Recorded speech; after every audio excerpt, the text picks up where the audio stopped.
What's up, YouTube? It's the Takeover checking in again. And I got a video for y'all today. Today's video is gonna be a little different. Today, I'm gonna let y'all know a little about myself. I'm gonna answer a couple of questions that I always get asked, but I want it to be a complete video so people don't have to search through my question and answer videos. Now this video a little different for me. Like, I'm starting to warm up to the camera, to the YouTube and all that. Thanks to y'all, because y'all show me good feedback and support, so it motivates me to keep going. So I'm sitting on the couch so I can be comfortable, make it feel like I'm at home. Well, I am at home, but you know. But anyway, one of my most asked questions is, what got me into bodybuilding? Now, like I said, I answered this question before on my question and answer video, but I answered it again in depth this time. So what got me into bodybuilding? First, I'm gonna answer what got me into working out, because I was working out before I decided to be a bodybuilder. I started playing football at 7 years old. And I'm gonna keep it all the way real with y'all. When I started playing football, I started playing for a team called Matthew Dickey back in St. Louis, Missouri. Like, I grew up in the neighborhood with all the kids who was playing football, all the older kids.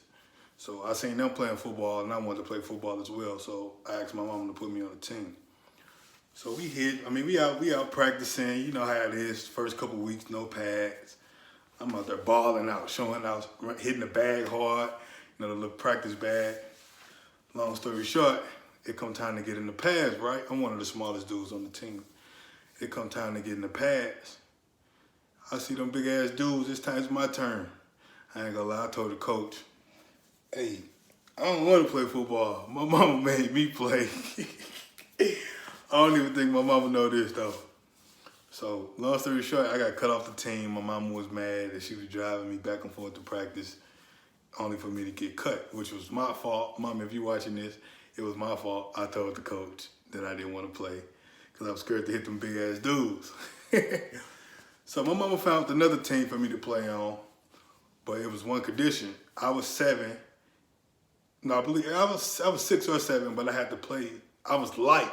And I had to play on the 7 and 8 heavy team. So again, I was one of the smaller dudes on the team. So I used to watch wrestling and all that type of stuff. So as I got older, I used to watch wrestlers. They used to be all swole. And I started doing like resistant band workouts because my mama had resistant bands at home. I started wearing like ankle weights on my ankles.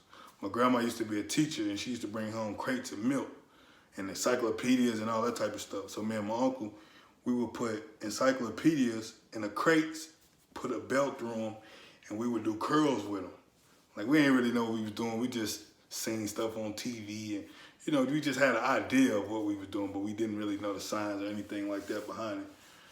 So, like I said, as I got older, I really started focusing on weights when I got in the 7th grade. That's when I got my first real weight set, like an earned weight set for my 13th birthday.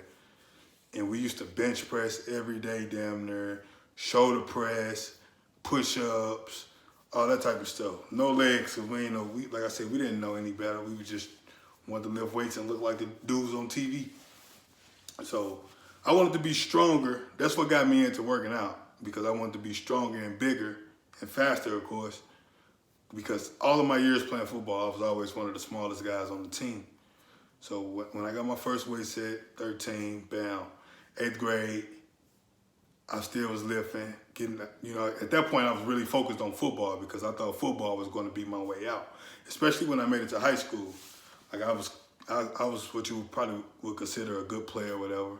I just knew football was going to be my way out. I knew I was going to get a full ride scholarship and all that, but I made poor decisions. And I'm going to let y'all in on the poor decisions I made as well. So in high school, you know, I was working out, going to 0 hour, lifting weights for the football team to get extra credit so I can try to graduate early, so on and so forth. So my junior year is when I had my son. I was 17 years old.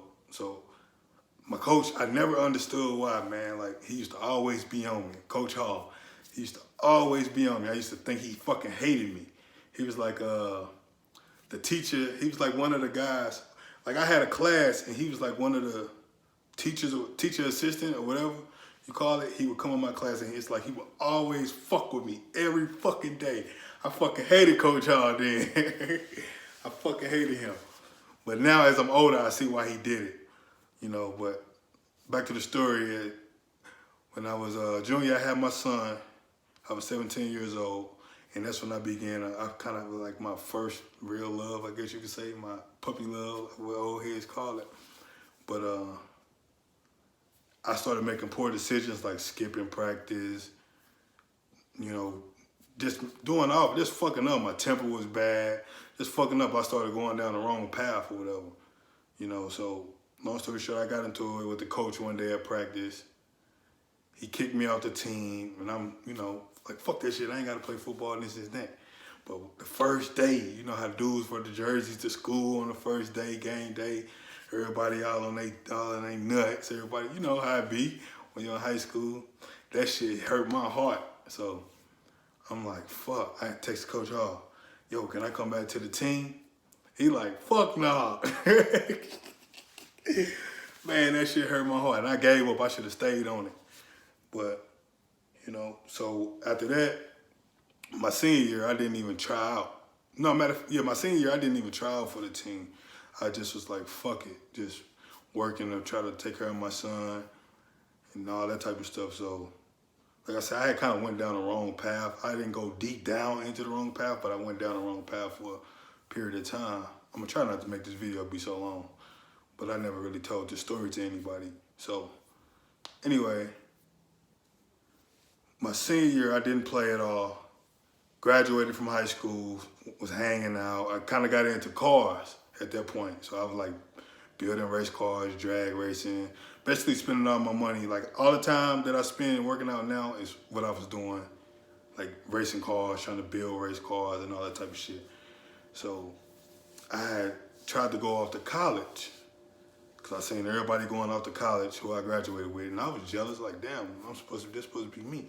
So I moved to California with my grandma, and I went to a junior college, knowing damn well it was like the season was finna start, the school year was finna start. So I worked my move. The coach was like, you can come try out tomorrow. We really ain't taking nobody else, but you can come try out tomorrow.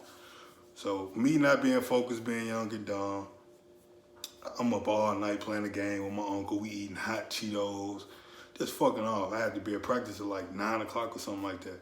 So I get to practice, they fucked me up, they wore me out. He was like, okay, you made the team, but you redshirted. So I'm like, deep down, ego type of shit, young. I'm like, man, fuck a red shirt, man. I'm trying to play. I ain't telling coaches, but this is what I'm telling myself. I'm trying to play ball, man. I'm not finna be no red shirt and pay for school. Cause I just really wanted to go to college just to play football. So I'm like, I ain't finna pay for school just to fucking be a red shirt.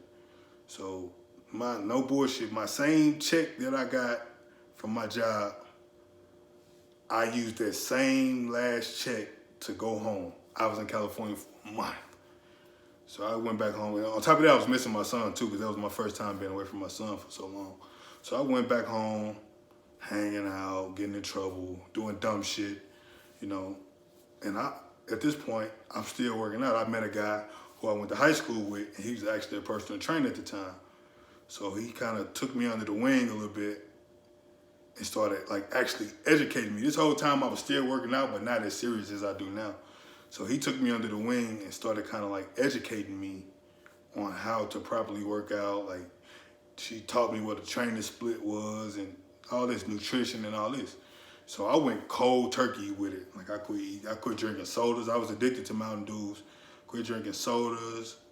I quit eating fried foods at the time. I quit eating pork, beef. I eat beef now. I just started back eating beef last February. And all that type of stuff. I went cold turkey with it. So at this point, I'm taking it more and more serious. So I'm like, okay, fuck it. I'm finna go try out again for the football team. So this is like a couple years had went by. So I moved back to California with my grandma, and I tried for the team. I'm practicing.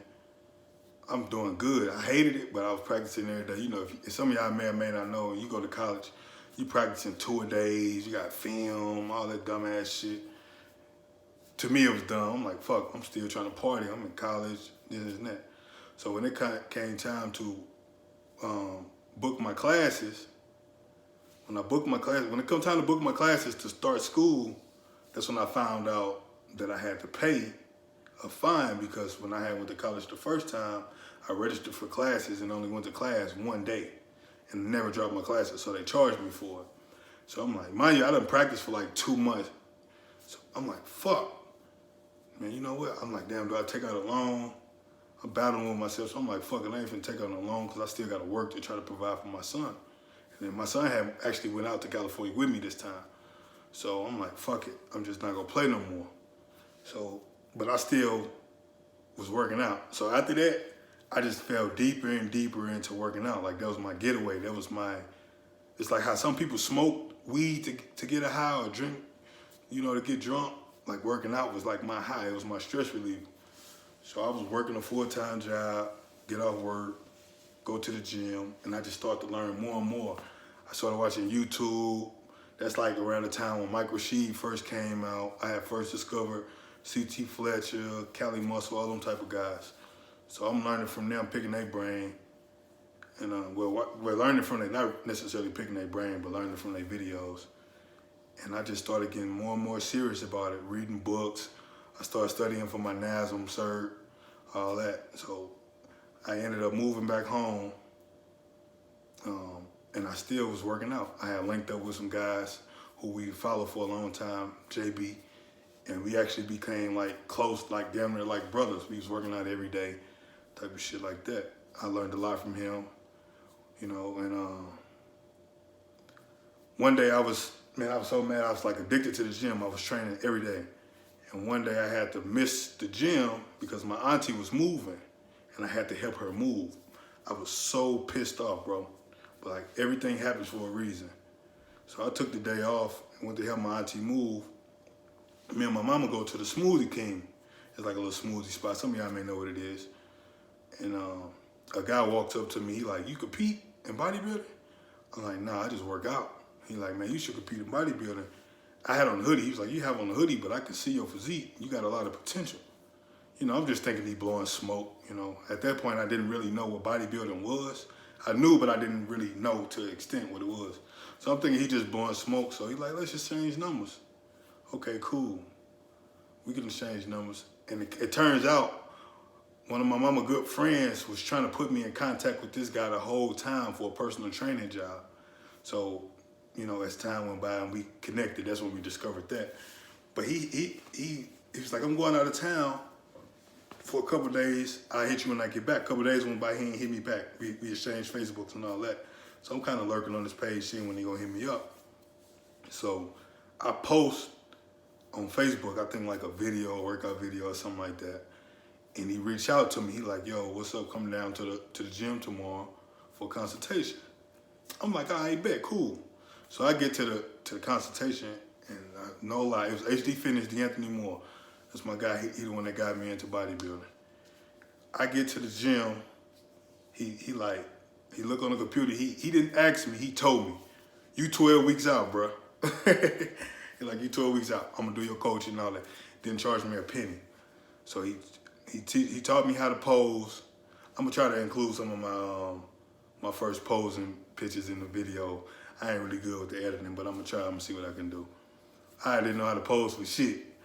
But man, he taught me, I learned so much from D'Anthony. He taught me about macros, dieting. He taught me new workouts, all that type of stuff.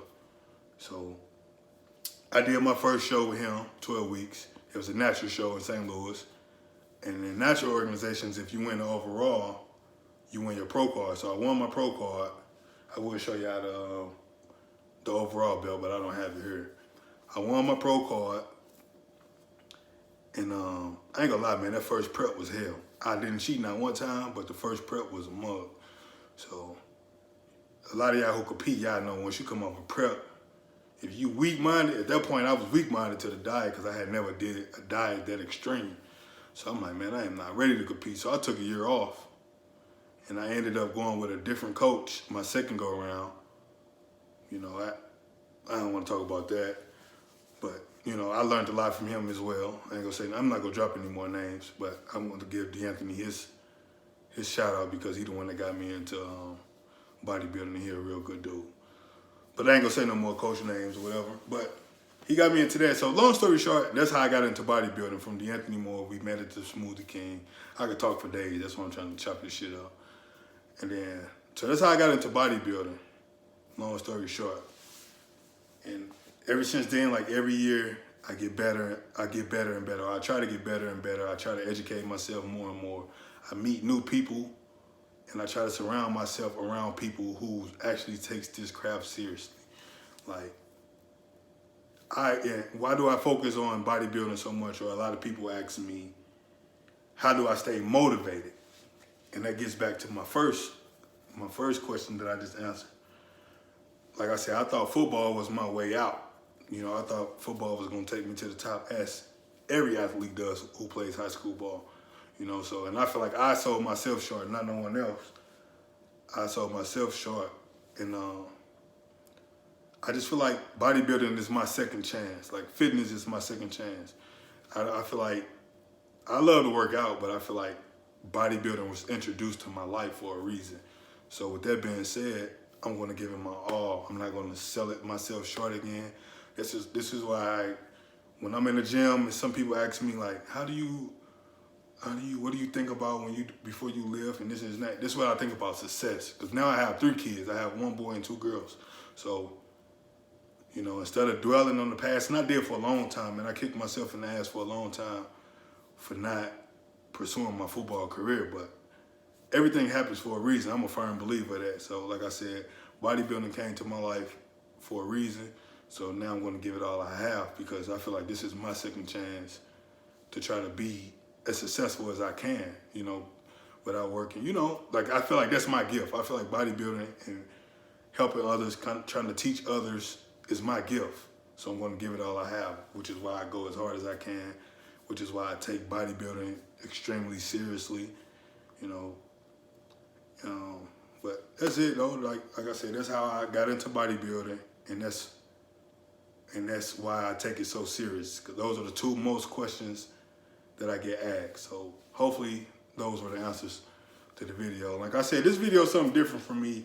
I ain't really used to talking to the camera like this, or maybe if people ask me questions, but I'm trying to get more fluent with the YouTube. I'm trying to put out more content for y'all. And I'm gonna keep this raw and uncut. I ain't gonna even edit it. I ain't gonna add no music behind it. Hopefully y'all listen to the whole video. Thumbs it up, share it, leave a comment.